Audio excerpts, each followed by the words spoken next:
सबको राम राम। मैंने अभी रिसेंटली कल परसों एक केस आया है जिसमें कि गुजरों की एक लड़की मार दी है या उसने सुसाइड किया है। और बट एक चीज़ क्लियर है कि वो बहुत पहले से परेशान थी, क्योंकि कोई भी ऐसे सुसाइड नहीं करेगा और उसको मारा है तो फिर तो बात ही क्या है, फिर तो कुछ कह ही नहीं सकते। ससुराल वाले इतने, वो हमारा पॉइंट नहीं है। लेकिन आपने देखा है कि आजकल ये केसेस क्यों ज़्यादा बढ़ गए हैं। मतलब सबसे ज़्यादा मैं गुज्जर कम्युनिटी से हूँ, तो मैं अभी उसी के बारे में बात करना चाहूँगी, इरिस्पेक्टिव कि और कम्युनिटीज़ में कैसा है कैसा नहीं है। अगर एक भी लड़की को मेरी बात समझ आ गई, एक को भी, और उसने भी अपनी ज़िंदगी सुधार लिया, उसके पेरेंट्स को भी समझ आ गया कि आज की डेट में क्या प्रायोरिटीज़ होनी चाहिए, आज की डेट में बेटी के लिए सबसे पहले आपको क्या करना है। अब ज़रूरी हो गया कि बेटी को मरने से बचाना और ज़िंदा रखना, और वो अपनी खाती कमाती रहे आगे को। तो भाई अभी ये सब बहुत ज़्यादा हो रहा है, और इसका रीज़न है क्योंकि लड़कियाँ इमोशनली और फाइनेंशियली अपने पेरेंट्स पे डिपेंडेंट हैं या हस्बैंड पे डिपेंडेंट है। हो रहा है घर वाले अच्छा घर देख के शादी कर देते हैं, सब कुछ देख देते हैं, शादी में बहुत करोड़ों लग रहा है भाई।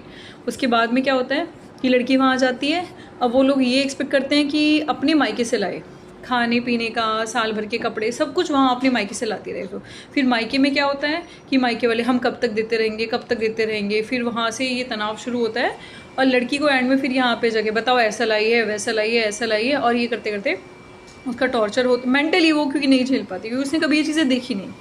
अब क्या है, अब मेरे पहले में डिफरेंस है। पहले 4-5 देवरानी जेठानी होती थी, और एक के साथ कभी होता था तो सबको पता होता था कि मेरे ऊपर हुआ है, इसके साथ हुआ है, तो सबके लिए नॉर्मल होता था कि हो रखा है तो मेरे साथ भी होगा, या मेरे साथ हो उसके साथ भी हो रहा है।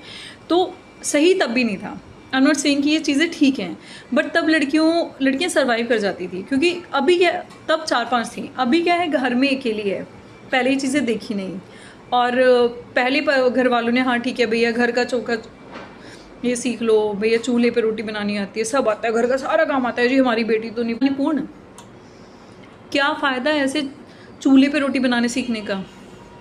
आप उसको वो चीज़ें मत सिखाओ जो उसके बदले कोई 2-3 हज़ार की मेड भी कर देगी। आप उसको वो चीज़ें सिखाओ जिसमें कि वो अपने लिए कमा सके। अगर उसका कल को बच्चा हो, कोई भगवान ना करे कोई बुरा टाइम आए, या ससुराल वाले उसके साथ ऐसा कुछ करें, या उसको डिवोर्स लेना पड़े, जो भी कुछ, अगर उसको खुद कमा के खाना पड़े तो वो कर सके, आप उसको वो सिखाओ।